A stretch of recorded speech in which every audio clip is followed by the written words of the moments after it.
ओम श्री गणेशाय नमः। आप सभी पर भगवान श्री हरि की कृपा बनी रहे, इसी शुभकामना के साथ में आइए सुनते हैं अहोई अष्टमी व्रत कथा। इस कथा को सुनने मात्र से संतान की रक्षा होती है तथा जीवन में सुख शांति बनी रहती है। अहोई अष्टमी ये व्रत महिलाओं को अपने संतान की रक्षा के लिए करना चाहिए। कार्तिक मास के कृष्ण पक्ष की अष्टमी तिथि को अहोई व्रत किया जाता है। इस दिन महिलाएं अपने संतान की रक्षा लंबी आयु के लिए व्रत करती हैं। पूरे दिन व्रत करके शाम को तारों को देखकर व्रत खोलती हैं। व्रत रखकर अहोई माता की पूजा की जाती है, कथा सुनी पढ़ी जाती है। माता अपने बच्चों के साथ ये कथा सुनती हैं। व्रत अवश्य ही करना चाहिए। आइए सुनते हैं कथा। साहूकार की बेटी, एक बेटी थी साहूकार की। वो विवाह के पश्चात अपने मायके आई हुई थी और दिवाली का समय था। दिवाली पर घर की पुताई के लिए 7 भाभियों के साथ में वो भी मिट्टी लेने के लिए गई। उनकी 7 भाभियां थीं। सफाई के लिए जंगल में मिट्टी निकालते समय खुरपी से एक स्याहू का बच्चा मर गया।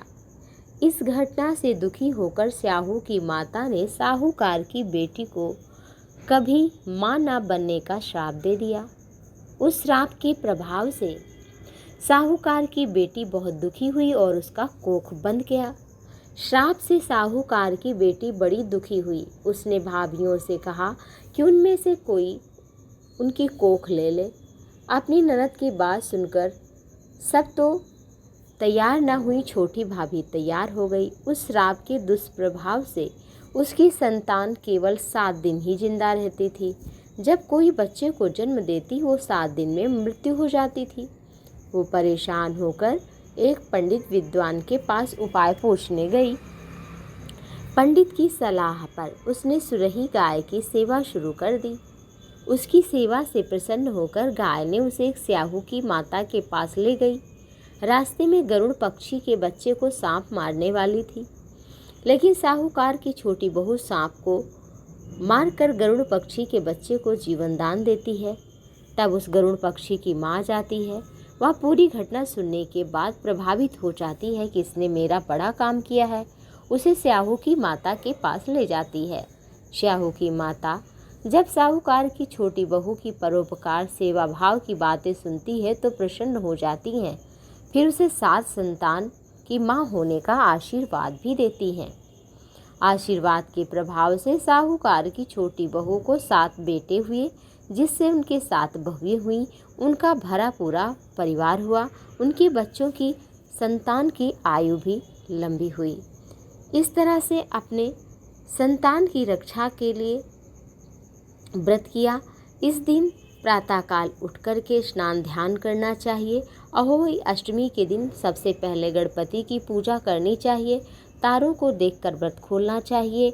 इस दिन कथा सुनते समय 7 अनाज हाथ में लेना चाहिए और पूजा के पश्चात यह अनाज किसी गाय को खिला देना चाहिए।